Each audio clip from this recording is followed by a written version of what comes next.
10h43. Tema do dia CBN.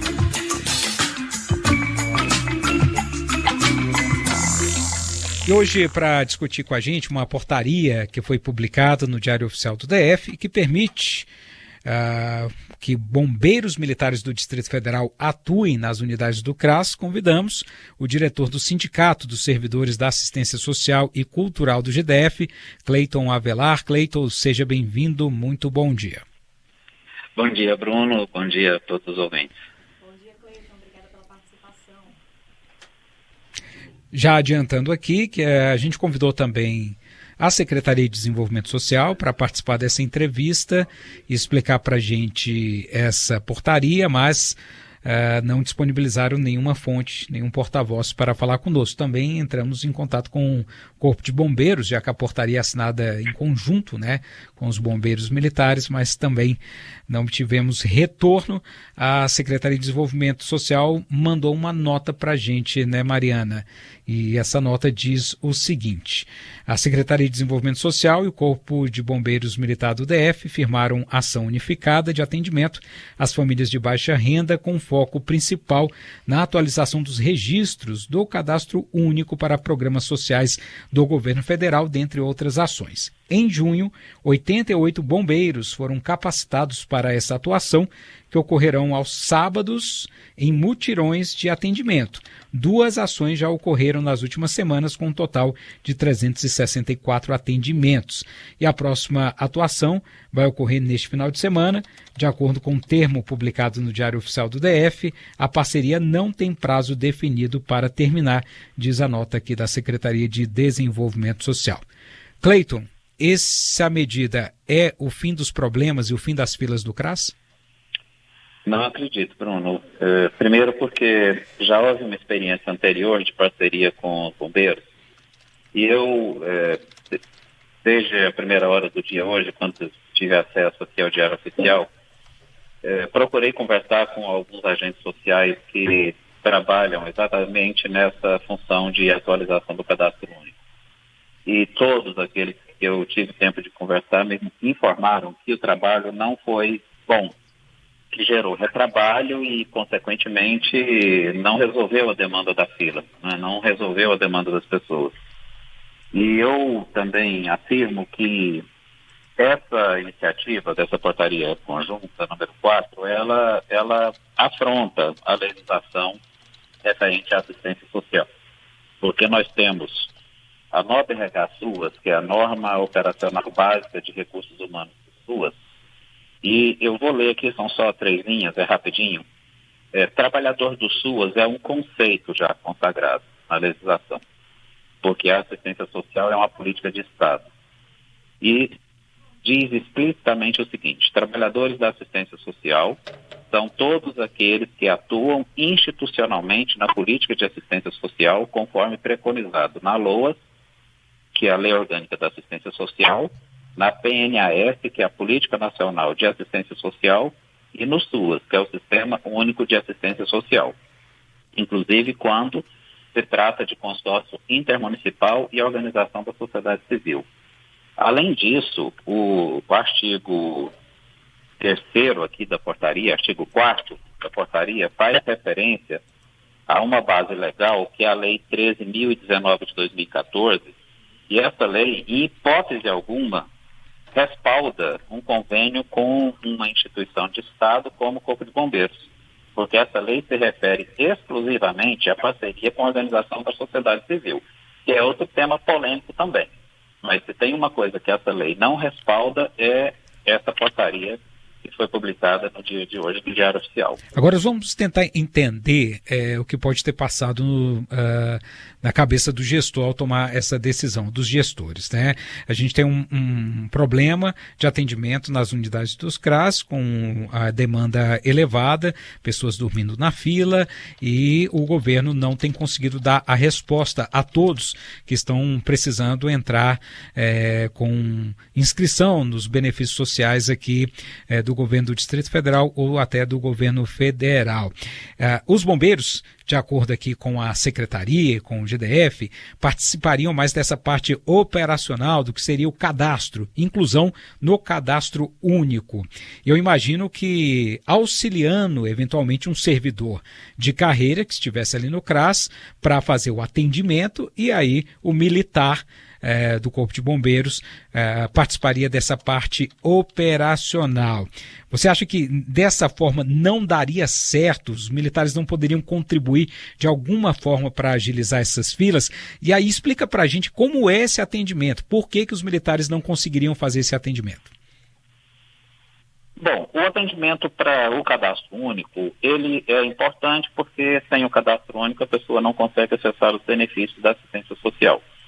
E o cadastro único ele tem que ser renovado a cada 2 anos. Mas como a gente sempre fala, não se trata de um mero trabalho burocrático, de um mero trabalho de preenchimento de formulário. Trata-se de uma escuta qualificada que requer um treinamento específico. Esse treinamento e essa visão específica, quem tem é o trabalhador do SUAS, ou seja, no caso do Distrito Federal, o servidor e a servidora da assistência social, que é uma carreira pública. A portaria fala em oferecer um espaço nas unidades socioassistenciais que garanta a privacidade do atendimento prestado. Muito bem. Se a Secretaria garantisse isso para os seus servidores hoje em dia, seguramente a fila estaria menor. Se ela não consegue assegurar a privacidade no atendimento prestado, se ela não consegue assegurar o equipamento necessário para a realização do atendimento, com mesa, cadeira, computador e rede de internet, tudo que eu estou lendo aqui está na portaria, se ela não consegue assegurar isso para o seu próprio servidor, como é que ela vai assegurar isso para um outro profissional, que inclusive é de uma outra política pública extremamente importante? Se os bombeiros vierem para dar uma ordem na fila, é uma coisa, mas se ele vem para substituir o trabalho de um servidor público que é formado para a política pública de assistência social, me parece algo tanto quanto descabido, né? E a Secretaria insiste em fazer improvisos numa política que não cabe em improvisos. O que ela precisa fazer é ouvir a gerência de CRAS, ouvir os servidores dos CRAS, porque eles têm o que dizer a respeito, por exemplo, de como organizar uma fila, seja uma fila via 156, né, uma fila eletrônica, digamos assim, ou mesmo uma fila presencial. Eu considero um avanço, né? E em algumas unidades a Secretaria está permitindo agora, coisa que ela antes não permitia, que os gerentes da unidade organizem a fila de maneira a fazer com que a pessoa, se não puder ser atendido nesta terça-feira, dia 23, ela pode ser atendida daqui a 5 dias ou 10 dias que seja, de maneira que ela não precise ficar ali pernoitando na porta do CRAS. Isso está por um avanço, mas isso precisa se consolidar como uma política definida da série, não pode ser adotado só num lugar ou no outro, né? Então, assim, com todo respeito aos bombeiros, que têm um papel muito relevante, né, na nossa sociedade, em particular nesse momento que a gente está vivendo seca na cidade, né, eu acho que essa não é a atribuição deles, essa é a atribuição dos servidores e servidores da assistência. E, se você me permite, eu quero insistir num ponto que a gente do sindicato tem falado muito. Nós temos dezenas de profissionais que estão subutilizados. São servidores públicos do cargo de auxiliar em assistência social. Bastaria a Secretaria ouvir a sugestão do sindicato, ouvir a proposta do sindicato de como legalizar a situação desses colegas, que são colegas bastante experimentados, trata-se de uma mão de obra bastante qualificada e que está subutilizada por uma postura, não é, da Secretaria e do governo que não ouve o sindicato, não é, as propostas de solução que a gente tem para isso.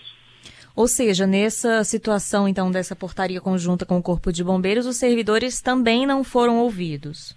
Não fomos ouvidos. Foram totalmente pegos de surpresa com isso?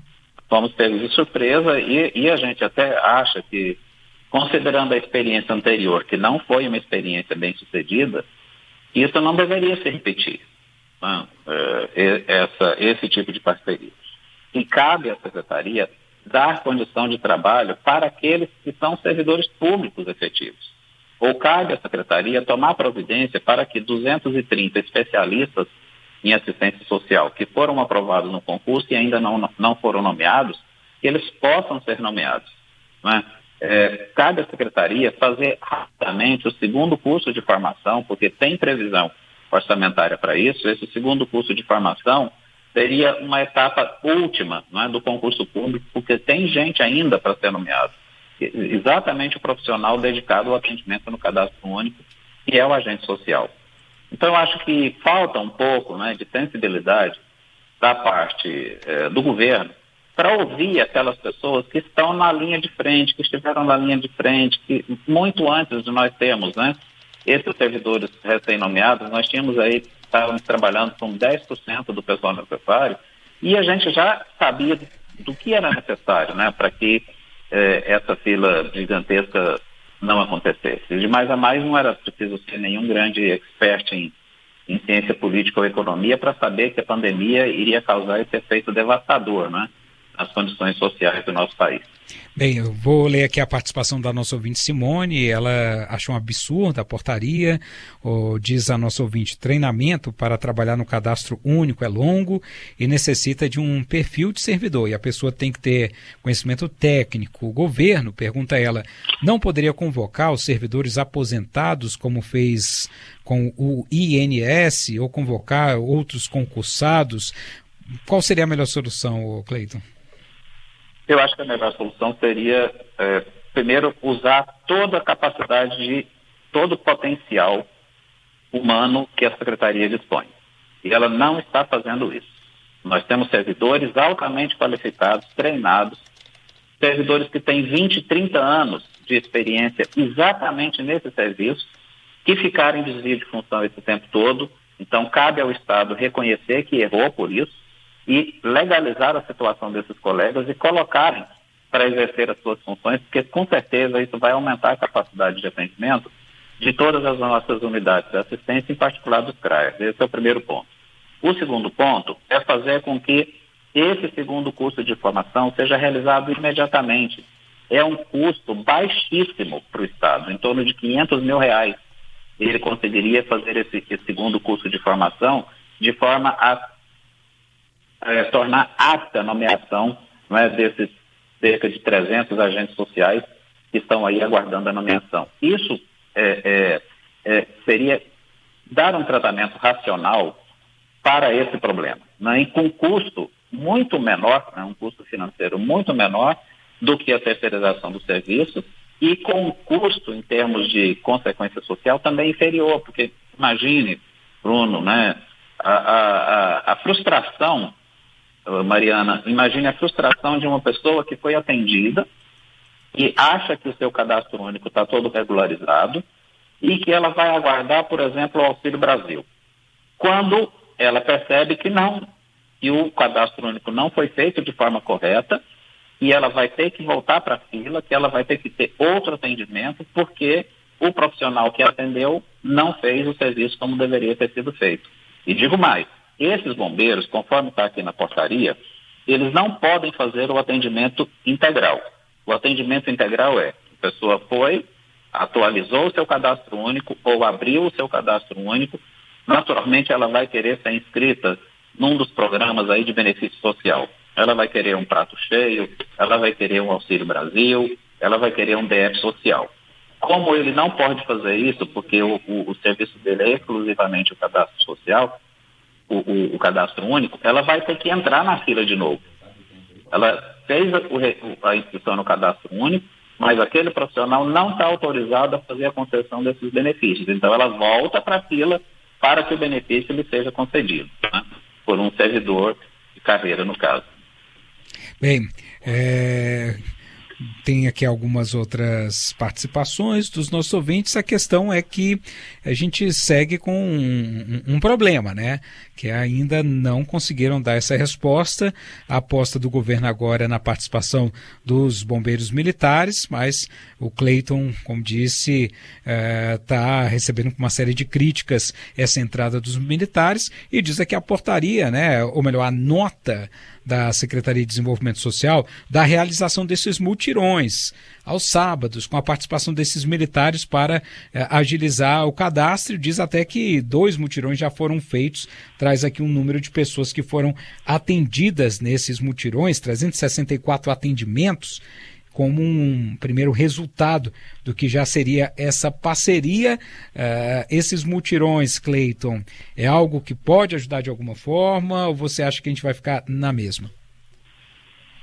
Não é que a gente seja contra o mutirão pode ser feito, mas nós precisamos ser honestos com a população. Não é? O mutirão ele tem muito mais um efeito propagandístico, um efeito de divulgação de suposto resultado, do que ter um resultado efetivo. Esse número mesmo que foi informado aí é um número insignificante, considerando as necessidades e considerando o que um CRAS pode fazer se ele tiver condição efetiva de funcionamento e de atendimento. 365, né? 364 atendimentos. 364 atendimentos para uma fila de 250 mil pessoas, convenhamos, não é um bom resultado. Né? O que a Secretaria tem que preparar é um plano emergencial. Esse plano emergencial, ele não deve ser baseado em medidas de improviso. Ele tem que ter um plano emergencial baseado no que preconiza a Política Nacional de Assistência Social, PNAS, porque, insisto em dizer, trata-se de uma política de Estado. Uma política de Estado não pode ser tratada dessa forma. Ela tem que ser tratada com o devido respeito, ela tem que partir de uma análise real da situação real do nosso país e do Distrito Federal. Não é de hoje que nós estamos fazendo esse alerta. Por exemplo, a elevação da jornada de trabalho de 30 para 40 horas trouxe um efeito positivo.